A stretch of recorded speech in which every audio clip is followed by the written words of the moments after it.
বরিশাল বিশ্ববিদ্যালয়ের শিক্ষার্থীরা যেই যৌক্তিক দাবি নিয়ে আন্দোলনে নেমেছে, সেই আন্দোলনের প্রতি আসলে বিশ্ববিদ্যালয় প্রশাসন কোনো ভ্রুক্ষেপ করছেন না, বরঞ্চ বিশ্ববিদ্যালয় প্রশাসনের পক্ষ থেকে যে যৌক্তিক আন্দোলনগুলো উত্থাপিত হয়েছে সেই শিক্ষার্থীদের আন্দোলনগুলোকে বা যৌক্তিক দাবিগুলোকে কর্ণপাত না করে উল্টো তারা থানায় গিয়ে জিডি করেছে। ইতিপূর্বে একটা আন্দোলন হয়েছিল, সেই আন্দোলনেও কিন্তু শিক্ষার্থীদের নামে মামলা করা হয়েছে এবং সেখানে কিন্তু আসলে আমাদের সম্মানিত শিক্ষকবৃন্দের নামেও কিন্তু আসলে একটা অসম্মানজনক আসলে একটা পদক্ষেপ নেওয়া হয়েছে বলে আমরা শিক্ষার্থীরা লক্ষ্য করেছি।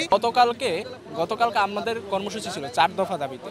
তো আমরা আশা করেছিলাম যে বিশ্ববিদ্যালয় প্রশাসন হয়তো আমাদের সাথে যোগাযোগ করবে, কিন্তু তাদের এমন অবস্থা হয়েছে তারা আমাদের সাথে একটু বসারও প্রয়োজন মনে করেনি। তো এমন অবস্থায় আমরা মনে করতেছি যে তারা হয়তো মৃত এবং তারা ফেসিবাদের মতো আচরণ করতেছে। আমরা রাস্তায় নামলেই আমাদের বিরুদ্ধে হয় মামলা দিচ্ছে, নয়তো জিডি করতেছে।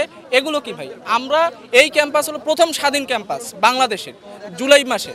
সেই ক্যাম্পাসের উপর এরকম একটি ফেসিবাদী শক্তি যে কে বসে আছে, আমরা এটি মেনে নিতে পারছি না।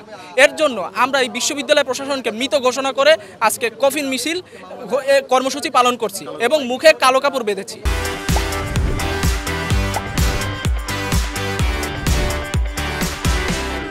আমরা বরিশাল বিশ্ববিদ্যালয়ের বর্তমান যে প্রশাসন আছে, সমগ্র প্রশাসনের বডিকে চ্যালেঞ্জ করেছি যে আমরা জুলাইতে যে আন্দোলন করেছি, আপনারা আন্দোলনের বিপরীত যে আওয়ামী ফ্যাসিবাদদের পুনর্বাসন করতেছেন, এরা এই কথাকে সাধারণভাবে নেয়নি। যার কারণে আমাদের যে কোনো যৌক্তিক আন্দোলনে আমরা 4 দফা খুবই যৌক্তিক আন্দোলন, যে এখানে আওয়ামী ফ্যাসিবাদের কোনো ধরনের পুনর্বাসন চলবে না, আমাদের ক্লাসরুম নেই, একাডেমিক ভবন নেই, আবাসন নেই, এই সংকটগুলো দূর করতে হবে। যখনই এই যৌক্তিক দাবিগুলো সাধারণ শিক্ষার্থীর মাঝে সচেতনতা তৈরি করছি, সাধারণ শিক্ষার্থীরা যখন রাজপথে নেমে আসছে এই দাবির পক্ষে, তখন হচ্ছে আমাদের যারা আমরা সামনে আছি, লিডিংয়ে আছি, তাদেরকে কিভাবে হামলা মামলা দিয়ে আমাদেরকে রাজপথ থেকে সরিয়ে দেওয়া যায়। এই বর্তমান উপাচার্য ডক্টর সুচিত্রা শারমিন কোনো কিছু হলেই বিগত সময় একটি মামলা দিয়েছে। বিগত সময় আমাদের আওয়ামী ফ্যাসিবাদের যে পুনর্বাসন সিন্ডিকেটে, তার বিরুদ্ধে আমরা আন্দোলন করে আমাদের সরাসরি আমাদের নামে হত্যা এবং খুনের হুমকির অভিযোগ দিয়ে মামলা দিয়েছে। এর পরবর্তী সময় আমরা একাডেমিক ভবন, তারপরে ক্লাসরুম সংকট, এইগুলো নিয়ে যখন কথা বলেছি, তখন আমাদের নামে আরেকটা জিডি করেছেন যে এখানে আমরা ক্যাম্পাসে অস্থিতিশীল তৈরি করতেছি।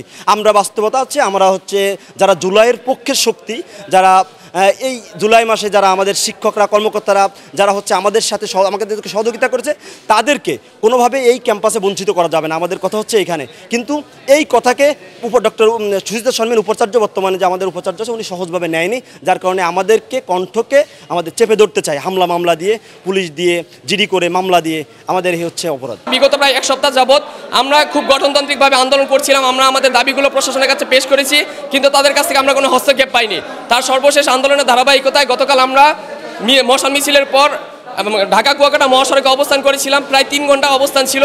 স্থানীয় প্রশাসন তারা তাদের দায়িত্বের জায়গা থেকে আমাদের সাথে যোগাযোগ করেছে, এর সুষ্ঠু সমাধানের চেষ্টা করেছে, কিন্তু বিশ্ববিদ্যালয়ের যে প্রশাসন, তাদের কাছ থেকে আমরা তেমন কোনো রকম কোনো রেসপন্সই পাইনি।